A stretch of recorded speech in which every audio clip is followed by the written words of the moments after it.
நேயர்களுக்கு வணக்கம்.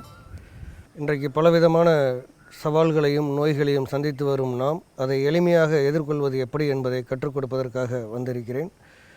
இந்த நோக்கம் நிறைவேறுவதற்கு நாம் பயன்படுத்தக்கூடிய உபாயம் என்ன என்று கேட்டீர்கள் என்றால், நம்மளுடைய பாரம்பரிய கலையான வர்மக்கலையிலிருந்து இதற்கான தீர்வுகளை எடுத்திருக்கிறோம்.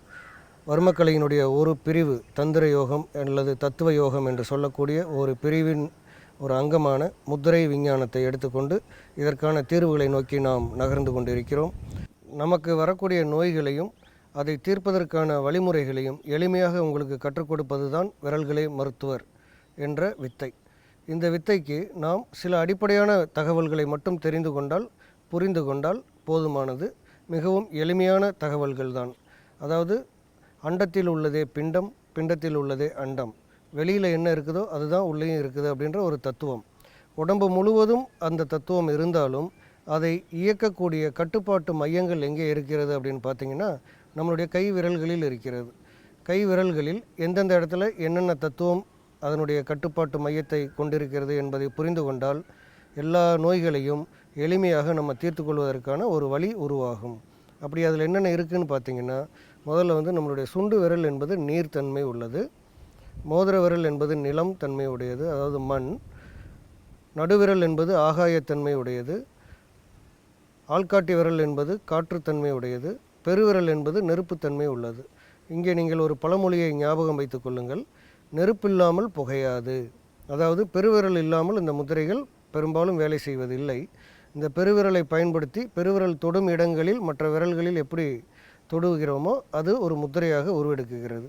முத்திரை அப்படின்னா பெரிய ஒரு தந்திரம் அப்படின்றது நம்ம நினச்சிட்ருக்கிறோம். அப்படியெல்லாம் ஒன்றும் கிடையாது.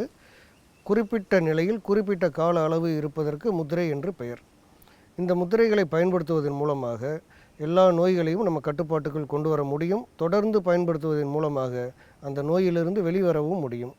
அப்படி நம்ம என்னென்ன நோய்களுக்கு அப்படின்னு பார்த்திங்கன்னா, முக்கியமாக இந்த தொற்றாத நோய்களுக்கு இது மிக பெரும் ஒரு உபாயம். தானாக வரும் நோய்கள் தானாகவே போய்விடுவதற்கான வாய்ப்புகளை நிறைய நாம் இதை வச்சு உருவாக்க முடியும். முத்திரைகளை செய்யும் பொழுது நாம் சில வழிமுறைகளை கடைபிடிக்க வேண்டியிருக்கிறது. அது என்னென்னு பார்த்திங்கன்னா, நடந்து கொண்டு முத்திரைகளை செய்யக்கூடாது. அதே போல் சாப்பிட்டவுடன் செய்யக்கூடாது. வெறும் தரையில் அமர்ந்துட்டு செய்யக்கூடாது. இந்த மாதிரி ஒரு சின்ன சின்ன குறிப்புகள் இருக்குது. இந்த முத்திரைகளை செய்யும் பொழுது குறைந்தது 20 நிமிடமும் அதிகபட்சமாக 40 நிமிடம் வரைக்கும் செய்யலாம். எந்த சூழ்நிலையிலும் செய்யலாம். பெண்கள் எல்லா காலங்களிலும் இந்த முத்திரை செய்யலாம். மாதவிடாய் காலங்களிலும் செய்யலாம். அதில் எந்த ஒரு தடையும் கிடையாது. உங்களுடைய வசதி தான் முக்கியம். அதே போல் இந்த முத்திரைகளை செய்யும் பொழுது வேறு ஏதாவது ஒரு சிந்தனையில் இல்லாமல் நம்ம எதற்காக முத்திரை செய்கிறோம் என்பதை நினைவில் நிறுத்தி செய்தோம் என்றால் முழுமையான பலன் கிடைக்கும். இன்றைக்கு மாரடைப்பு என்ற இருதய நோய்க்கான ஒரு முத்திரையை நம்ம பார்க்க இருக்கிறோம். எப்படி அதை செய்வது அப்படின்ற பார்க்குறதுக்கு முன்னாடி அதில் என்ன பலன்கள் அப்படின்னு பார்த்திங்கன்னா, முதலுதவிக்கான முத்திரை. எப்பொழுது உங்களுக்கெல்லாம் நெஞ்சு பகுதியில் ஒரு அசௌகரியம் ஏற்படுகிறதோ அல்லது மூச்சு பிடிப்பு ஏற்பட்டாலும் சரி, மாரடைப்பு என்ற அறிகுறிகள் 22 அறிகுறிகள் இருக்குது. அதில் ஏதாவது ஒரு அறிகுறி உங்களுக்கு தெரிஞ்சாலும் நீங்கள் உடனடியாக இந்த முத்திரையை பயன்படுத்தலாம்.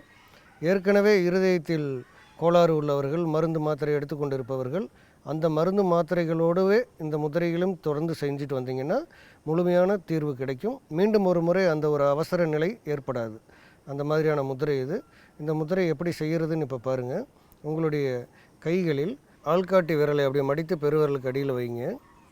நடுவிரலும் மோதிர விரலும் அப்படியே பெருவிரல் நுனியில் தொட்டு ஒரு வட்ட வடிவத்தை உருவாக்கணும். இந்த மாதிரி நுனியில் லேசாக தொட்டிங்கன்னா போதும். சுண்டு விரல் நீட்டி இருக்கணும். அதே மாதிரி இதை 2 கைகளிலும் செய்ய வேண்டும்.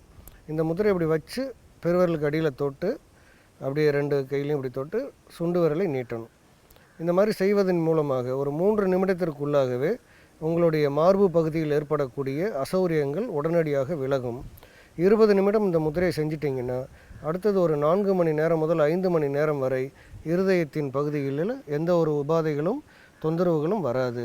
அவ்வளவு எளிமையான ஒரு தீர்வு இது. இதை பயன்படுத்துவதன் மூலமாக நமக்கு ஏற்படக்கூடிய இந்த கொழுப்பு தொந்தரவு, இருதயத்தில் அடைப்பு, அதே மாதிரி பார்த்திங்கன்னா நடந்தால் மூச்சு வாங்கிறது, அதிக வியர்வை, தலை சுற்றல், ஒரு மாதிரியான மயக்கம், நாக்கு உலர்ந்து போதல், இது மாதிரி பல தொந்தரவுகள் இருக்கும். வயிற்றில் இப்போ நம்ம நிறையா சாப்பிட்டுட்டோம் அப்படின்னா மூச்சு பிடிப்பு நெஞ்சு பகுதியில் மூச்சு பிடிச்சிருச்சுனாலும் இந்த முத்திரையை நீங்கள் பயன்படுத்தலாம். இது மாதிரி பலவிதமான உபாதைகளுக்கு இந்த முத்திரை அதிக பலன்களை தரக்கூடியது. அதே சமயத்தில் இது ஒரு அவசர சிகிச்சைக்கும் நீங்கள் பயன்படுத்தலாம். இந்த முத்திரைக்கு பெயர் அபான வாயு முத்திரை. இந்த மாதிரி இன்னும் நிறைய முத்திரைகளை நம்ம தொடர்ந்து பார்க்க இருக்கிறோம். தொடர்ந்து வாருங்கள், நிறைய தகவல்களை தெரிந்து கொள்ளுங்கள். எப்போவுமே நம்மளுடைய அறிவு என்பது நாம் தினந்தோறும் என்ன கற்றுக்கொள்கிறோம் என்பதை பொறுத்து இருக்கிறது. நம்மளுடைய வாழ்வு என்பது அதை எவ்வாறு பயன்படுத்துகிறோம் என்பதில் இருக்கிறது.